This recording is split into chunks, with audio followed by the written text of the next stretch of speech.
Vamos lá então, meu amigo. Primeiramente, antes de tudo, eu gostaria de agradecer você primeiramente, né, por aceitar participar desse vídeo. E a primeira pergunta seria: qual foi o seu primeiro contato com o trenzinho? Primeiramente, eu quero dar boa tarde a todos, né? E agradecer esse convite. Respondendo a sua pergunta, o meu primeiro contato com o trenzinho. Bom, eu sou irmão do Glauber, né? Dono da Superstar Diversões, e meu primeiro contato com o trenzinho veio desde novo, que desde os 14 anos de idade que o Glauber trabalhou, né? Na antiga JR Diversões, e depois se transformou na TASD. Então eu andava de trenzinho, né? Acompanhei algumas pessoas, né, a evolução de algumas pessoas dentro do ramo. Conheci bastante gente mesmo da antiga, mas bem da antiga mesmo. O meu primeiro contato mesmo foi aos 12 anos de idade, onde eu fui para a praia de Jacaraípe, a passeio, com uma carreta da alegria. E nesse tempo comecei a fazer pequenos serviços, né, que ainda estudava, e eu fui fazendo pequenos serviços até chegar praticamente onde eu tô hoje, né? Caraca, é muito interessante saber que você começou no ramo desde menor, desde os 12 anos. E qual foi esse primeiro caminhão que você trabalhou? Foi esse mesmo, a da JR Diversões? E qual foi o primeiro personagem que você vestiu? Bom, não sei agora. Não, mas só que quando eu comecei já não era JR Diversões, né? Já era TASD, já tinha, né, feito essa transição. O meu primeiro trenzinho que eu dancei, eu nem descia pra rua, né? Eu ficava só lá dentro. Era o Piuí. Era o antigo Piuí, né, que foi vendido, não sei aonde tá mais. Meu primeiro personagem foi Teletubbies, a Lala, em Patinga, juntamente com o Rafael, da Popstar. O Rafael vestia de Pluto e eu vestia de Teletubbies. Nós ficava dentro do Piuí, ainda mais final de semana, onde tinha o projeto Xerimbabo. A carreta ia fazer o projeto Xerimbabo na Uzipa e o Piuí, né, ficava rodando ali o Parque Ipanema, Novo Cruzeiro de manhã, e à tarde fazia o Iguaçu, esperando a carreta chegar. Quando a carreta chegava, aí passava o pessoal do Piuí para a carreta e a gente ia para a carreta e ficava lá dando atenção para as pessoas dentro da carreta até chegar, né, a parte do treinamento, que antigamente o treinamento era mais rigoroso, né? Ficava um tempo dentro da carreta para aprender a andar com a máscara, respirar dentro da máscara, para depois começar pulando na traseira, para aprender a subir, a descer do veículo em movimento, para depois começar ali com os passinhos, né? Era mais ou menos essa ordem, até ver ali se você ia se adaptar ou não, né? Então tinha os famosos testes. Eu não precisei dos testes pelo fato de ser freelance, né? E ficar ali quebrando galhos, fazer serviço finais de semana. Então, para mim, foi um pouco mais extenso, eu pude ter um tempo a mais para aprender. Mas quem ia fazer o teste tinha mais ou menos 2 semanas, mais ou menos ali, para aprender. Se não aprendesse, aí eles dispensavam. E também, né, parece até ironia do destino, né? Meu primeiro trenzinho foi o Piuí, e meu último trenzinho também da empresa foi o Piuí. Eu comecei no Piuí e terminei minha carreira na TASD no Piuí também. Parece até ironia, eu tava lembrando disso agora. Mas aí nesse tempo comecei praticamente, né, com 12 anos. Com 13, 14 anos eu já vestia de fofão. Com 14 para 15, 16 anos eu já vendia ingresso. Então minha temporada na TASD, né, se eu não me engano, durou aí cerca de 8 anos na TASD. Entre personagem, vendedor de ingresso, recolhedor, e por aí vai. Eu tenho uma foto aqui, se eu não me engano, de 2007, que tava eu de Goku, sem a máscara, né? Foi uma foto que nós tiramos na pracinha do Iguaçu, na pracinha Sexabe, que agora tudo da tarde é lá em cima, né? Lá perto do Hotel Panorama, se eu não me engano, e antigamente era na pracinha aqui embaixo. Tá eu de Goku, o David, né, dono da Megatron, de Fofão, e o Marlon. O Marlon não sei por onde anda, mas o Marlon morava no Ideal, se eu não me engano, ele tava de Popeye. Meu amigo, eu tô impressionado com o modo de vocês trabalhar. Fiquei até curioso, né? Interessante saber que quando você começou a trabalhar não era mais a JR Diversões, mas sim a TAS. Esse modo de treinamento de vocês, né? Que hoje em dia nem tem mais, né? E que se tivesse, poucos aguentaria, né? Essa é a verdade. E me fale também, como foi para sua família deixar você trabalhar nesse ramo? Teve algum problema? Eles aceitaram de boa ou teve que insistir bastante, né? Porque infelizmente tem famílias, né, que não deixam tão facilmente, né? Mas a sua, como que foi? Olha, não deixou tranquilamente. Eu acho que o que poucas pessoas sabem é o seguinte: até hoje existem motivos para as pessoas entrar na carreta da alegria. Dificilmente vai ser o fato, eu gosto de lidar com pessoas, crianças e etc. É quase raro. Muitas pessoas entram na carreta da alegria ou porque gosta de dançar, ou porque gosta da vida, entre aspas, fácil, porque se for olhar a vida da carreta da alegria e de um cara que acorda 5 horas da manhã para trabalhar, a vida da carreta da alegria se torna mais fácil, né? Então é problemas familiares, problemas pessoais, problemas com tráfico, problemas com X questões. Mas minha família não foi tranquila, não. Não foi tranquila, que meu pai era totalmente contra. O próprio Glauber era contra. Inclusive, quando eu vesti de personagem, eu pedi serviço no final de semana. Quando foi no outro final de semana, pediram para mim voltar, né? Eu voltei. E era o Agnaldo ainda, né? O irmão do Zé Fábio lá da Rebolation, que estava tomando conta ali das coisas e falou que era para mim voltar no outro final de semana. Aí eu fui, e pegaram o telefone e ligaram pro Glauber, que estava em Goiânia. Lembro até hoje, acho que ele estava na Matrix, em Goiânia. E falaram: Nossa, achamos um funcionário aqui que vai prometer tal, não sei o quê, parece que isso é muito bom tal. E o Glauber pegou e falou: Nossa, é mesmo, verdade? Nossa, é difícil de achar, né? Tal. Eu conheço os caras. Conhece bem. Ah, quem que é? Ah, seu irmão. Ah, meu filho. Ele ligou pro Zé Fábio na época, pediu para me mandar embora, que eu não queria eu na carreta. Mas aí passou alguns meses e ele mesmo entendeu meus motivos e meus meios que não convém. E ele mesmo ajeitou para mim depois para mim viajar na época, né? Era a carreta do Vinícius, a Andrade. Então a primeira carreta que eu viajei mesmo assim, que eu fui sair do círculo de Ipatinga ali, foi a Andrade. Aí eu fui de personagem, depois eu fui para vendedor, vendia dentro da carreta, vendia na praça e etc. E depois o meu primo, o Obert, o Negão, acho que muitas pessoas conhecem ele, o motorista, né? Daqui a hoje. E foi para vender também. Aí ficou eu e ele trabalhando, isso, se eu não me engano, foi em 2006. Aí ficamos ali, trabalhando ali, ficamos pouco tempo, não ficamos muito tempo. Saímos e a Birolebe ia estrear em 2007.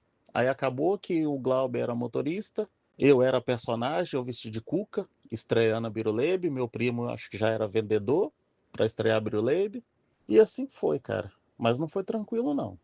Foi um pouquinho barra, viu? Caraca, hein? Engraçado que o Glauber mexia com isso, né? Mas não queria que você mexesse, né? Mas eu creio que ele teve seus motivos, né? Assim como você também teve seus motivos para mexer com isso, né? E, enfim, né? Me fala, qual foi a maior dificuldade na época? Cara, minha maior dificuldade não era a TASD, não era o trabalho. A minha maior dificuldade sempre foi eu mesmo. Porque às vezes a gente tem mania de sempre culpar os outros ou apontar o dedo para os outros, mas não olhar para as nossas falhas, né? Mas assim, eu entrei na TASD muito novo, muito imaturo, muitas vezes não entendia o que estava sendo passado para mim, ou regras, coisas de trabalho. Então, sim, teve muitos gerentes na TASD, o Beto, o Aguinaldo, até mesmo o próprio Zé Fábio, que teve que quebrar a cabeça comigo porque ninguém queria trabalhar comigo. Eu era muito respondão, eu era muito para frente, e isso, de certa forma, me prejudicou um pouco na minha área profissional, porque às vezes tinha uma oportunidade melhor ou algo melhor, mas não chegava até mim, por causa do meu jeito de ser, mas não porque eu era assim, de certa forma. Eu era uma criança praticamente, imatura, não entendia nada. Então minha maior dificuldade foi nessa época, a época, né, das escolhas difíceis, né, da criancice em si e tudo mais. Mas depois que eu comecei, que eu cresci e amadureci um pouco mais, foi mais fácil eu entender. Hoje isso me ajuda um pouco, porque às vezes eu contrato uma pessoa e a pessoa às vezes tem idade, mas não tem maturidade. Então eu me espelho muito nisso, entendeu? Aí eu me coloco no lugar da pessoa. Então hoje isso me ajuda bastante. Eu não tenho nem palavras para responder, né, essa situação que vocês passavam na época, né? E eu fico feliz, né, de ver o carinho, a preocupação que o Glauber tinha com você. Ainda tem, né? Em saber se você quer mesmo esse serviço, né? Porque como você acabou de falar, né? A situação no trem era sofrida, né? Eu também fico feliz de saber, né, que você, com o tempo você mudou o seu modo de agir, né? Afinal, você era criança na época, né? E é muito bom isso daí, saber, é muito bom saber disso. Então, meu amigo, agora me responda também. Qual foi a história que te marcou no trenzinho? Se foi na empresa da tarde ou em qualquer outro trenzinho. Qual foi a história no trenzinho que te marcou? Olha, eu demorei até um pouco para responder essa, porque eu tenho que voltar mais ou menos aí muitos anos, né? Mas eu não tenho uma história que me marcou. Eu tenho histórias de aprendizado. Então, às vezes, é um cara que está trabalhando do seu lado e um ente querido dele falece. Às vezes, o cara é um chegado seu. Às vezes, você está trabalhando e aparece uma criança toda suja pedindo para dar uma volta porque não tem condições. Às vezes, é um pai que chega todo sujo do serviço, com os olhos cheios de lágrima, pedindo pelo amor de Deus para deixar o filho dar uma volta que ele está doente e ele só vai receber ou no outro dia ou na semana que vem. O trenzinho, cara, a carreta da alegria é, como se diz, é uma caixa. E dentro dessa caixa você guarda muitas emoções e muitos acontecimentos. Eu acho que eu tenho mais saudade da época antiga, das pessoas que trabalhavam na carreta. Logicamente, os tempos mudaram, as coisas mudaram. Só que antigamente a gente ganhava pouco e era feliz. O que eu quero dizer com isso é que antigamente a gente não ligava para dinheiro. A gente viajava, igual na época, tem o Fernandinho da Triplo X, né? O Fernandinho, eu dancei junto com o Fernandinho, era o Fernandinho, Rafael Big Big, o Pierre, eu lembro do Pierre até hoje, o Pierre acho que é de Patinga que tá fazendo trenzinho também, dançava junto, vestindo de pica-pau, de Pluto, é cada coisa, a gente andando no Parque Ipanema, sabe, e zoando, tacando barro um no outro, a gente entrava dentro da lagoa do Parque Ipanema, nossa senhora. Então, assim, histórias que marcaram foram várias, mas dentro do trenzinho. Que às vezes também a gente levar o trabalho para a vida pessoal é ruim. Só que a gente sempre leva a vida pessoal para o trabalho. Às vezes pode falar que é antiprofissional e tudo mais, só que é muito difícil você ter um segmento 100% correto. Nada é perfeito. Mas o trenzinho antigamente era mais alegre entre os funcionários. Tinha as treta, porque antigamente também era assim. Quem era da Jack, né, que no caso hoje é a Popstar, não gostava de quem era da Big Star Mania, entendeu? Que na época a gente chamava de carreta branca, antes de pintar o Volvo lá, de tudo qualquer tipo de cor lá. E a Matrix não gostava de outra, que do outro não gostava da Matrix, uma equipe não gostava da outra. Podia contar no dedo quantos que tinha amizade com todo mundo ou com amizade com turma, né? E vice-versa. Então sempre teve essas coisinhas, essas picuinhas, não era unido. De certa forma a gente não era unido, mas a gente era feliz. Tinha uns momentos que, nossa senhora, só Deus nos acuda. Caraca, hein? Tudo da mesma empresa e cada caminhão com uma rixa, como se fosse empresa concorrente, cara. Eu nem imagino o que vocês passavam. As brincadeiras que vocês faziam no off. Não consigo nem imaginar o que vocês faziam com essa rixa que vocês tinham aí. Mas enfim, meu amigo, me fala também. O que a tarde significa para você hoje? Ah, à tarde mesmo não trabalhando lá mais, já tem acho que 15, 16 anos que eu saí da tarde. É isso mesmo, 16 anos. Vai fazer em outubro agora de 2026, se eu não me engano.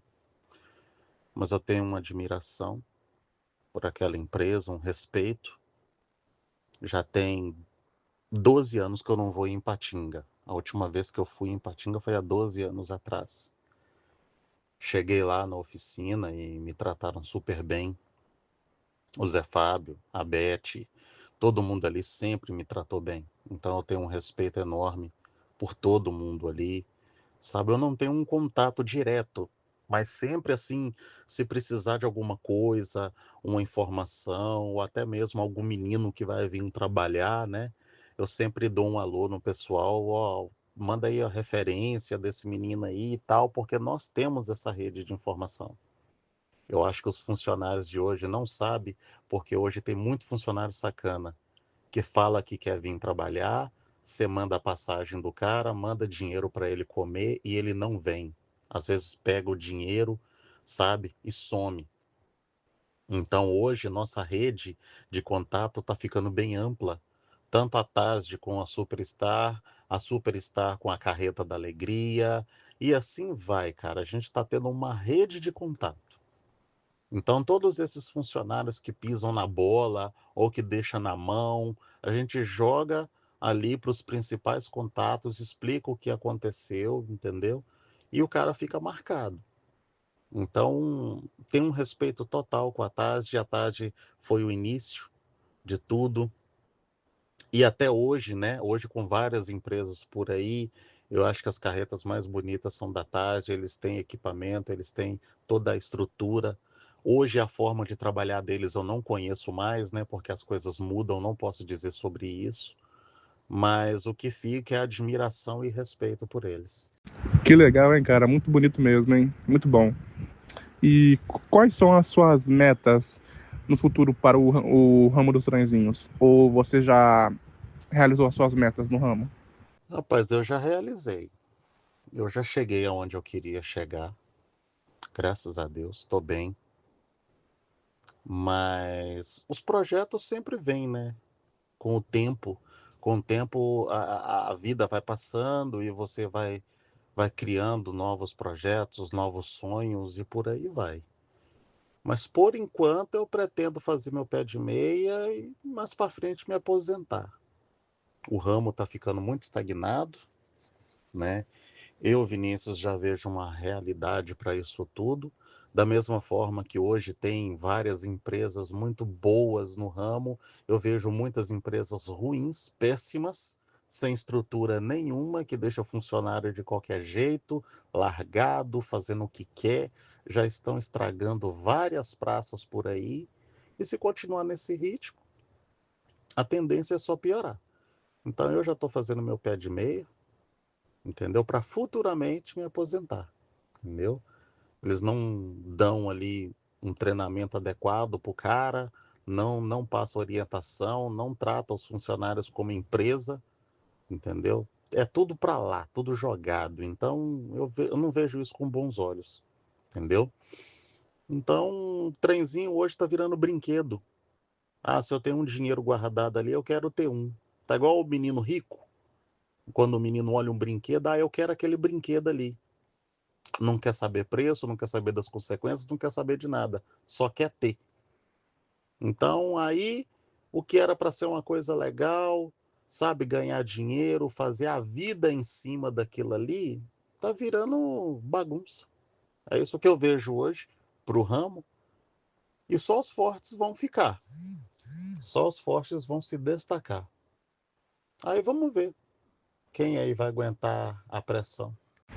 Pois é, eu mesmo também tenho essa mesma visão. Eu não consigo ver que o ramo dos trenzinhos vai durar por muito tempo. Não com esses tipos de empresas chegando agora, né? Porque infelizmente tem muita empresa que deixa a desejar, né? Pelo modo de serviço e até pelo modo de convivência com seus funcionários, né? Que nem você falou, deixa largado e tal. E não é pouca empresa, não é pouca, é muita.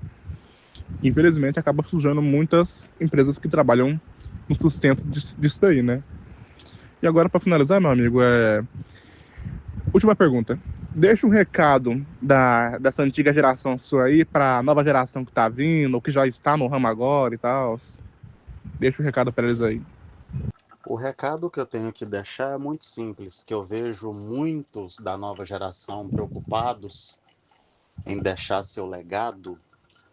Então, o recado que eu tenho que dar é o seguinte: não importa o que você faça, não interessa o tão bruxo você seja, né? Você vai ser esquecido. Nada é eterno. Você vai ser esquecido.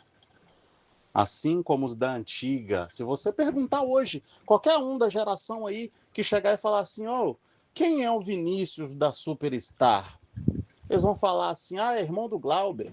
Ah, é o motorista. Ah, é o gerente enjoado. Nossa, ele é Zé Ruela, para não falar outra palavra, né? Tal, não sei o quê. Eu sou lembrado por isso.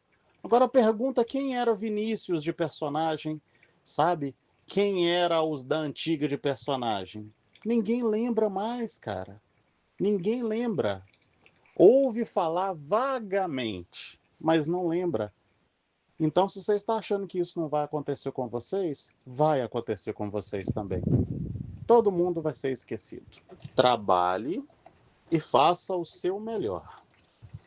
Agora, tem os que está preocupado em deixar a marca dele no mundo, esquece. Vai ser esquecido. Não tem como escapar disso. A vida ela é muito passageira. E a fama também ela é passageira. Teve muitos que conseguiram uma fama boa, sabe? E tudo mais. Às vezes, que nem eu falei aí no áudio acima, ouviu o nome vagamente, mas não sabe do total potencial que a pessoa foi, o que a pessoa fez no ramo de fato, que inovou, entendeu? Então tudo é passageiro. Ah, que fulano vira mortal de cima da carreta, que fulano vira mortal de altura maior do que a carreta. Ah, que fulano vira mortal chutado, folha seca, abre escala. Sabe o que você vai ganhar com isso? Quando você chegar nos seus 30 anos, você vai ganhar dor no joelho, água no joelho, dor de coluna. Esse é o preço a se pagar por ser bruxo. Tudo isso aí que você falou, eu concordo com toda certeza, porque se a pessoa for lembrada, ele foi um personagem tal, vai ser lembrado só por ser personagem, olhe lá, dependendo do que ele trabalha hoje em dia, né? Vai ser esquecido como todo mundo. E isso é triste, né? Mas é pura realidade em quem quer deixar legado, né? Vai ser lembrado só por uma coisa que você fez, mas não vai ser lembrado pelo total potencial que você teve. E também em relação a virar mortal, as coisas assim. Eu tenho testemunhos, né? Que trabalhou na época que os LEDs do trenzinho era lâmpada ainda, né? Na época da Jacaré. Que virava tão mortal que depois teve que fazer um processo, né? Pra tentar recuperar o joelho, né? Pra não ter problemas, né? Enfim, cara, para resumir tudo, eu só tenho a agradecer você por querer participar desse documentário de perguntas e respostas, né? Porque pessoas que nem você, que é antiga, para mim tem a minha total admiração, né? Meu total respeito, né? São as pessoas que têm mais moral para falar o que está errado no ramo hoje em dia e para dar a sua opinião, cara. Então, só agradeço a você, Vinícius, por participar. Esse vídeo também vai servir para lembrar do seu legado, né? Esse trenzinho, né? Que tem que ter total respeito e admiração por aqueles que respeitam a época de antigamente. Muito obrigado mesmo. Não, eu que tenho a agradecer a você por conceder esse espaço e tem muita gente que não sabe, né, o foco não é a minha história no trenzinho, né, em si, o trenzinho em si, que habita em todos nós, seja da nova geração, da velha geração, todos nós temos coisas a aprender. Repito, não somos donos da razão, as coisas mudam e se modificam, mas eu quero deixar claro para a nova geração que a nossa indignação não é as mudanças, porque a mudança, quando ela é boa, ela é bem-vinda. Mas está tendo muitas mudanças que estão sendo chatas, sabe? Isso não é nem uma opinião pessoal minha, não, é uma opinião profissional que eu estou enfrentando muitos problemas com essas novas modinhas quando eu chego numa prefeitura, sabe? Então isso que é complicado. Porque se não fosse isso, pra gente não fede, não cheira, entendeu? Só que já está começando já a prejudicar as cidades em si. E quero deixar claro também, repito, a empresa ela não é perfeita, eu, Vinícius, não sou perfeito, tá? Eu não quero deixar essa impressão para quem vai ver essa entrevista, tipo, é que a empresa que ele trabalha é perfeita, desculpa aí, senhor perfeitinho. Não é essa a intenção. A gente pontua certas coisas que a gente acha. A gente está certo? Nem sempre. Nós temos grandes chances de estar errados também, entendeu?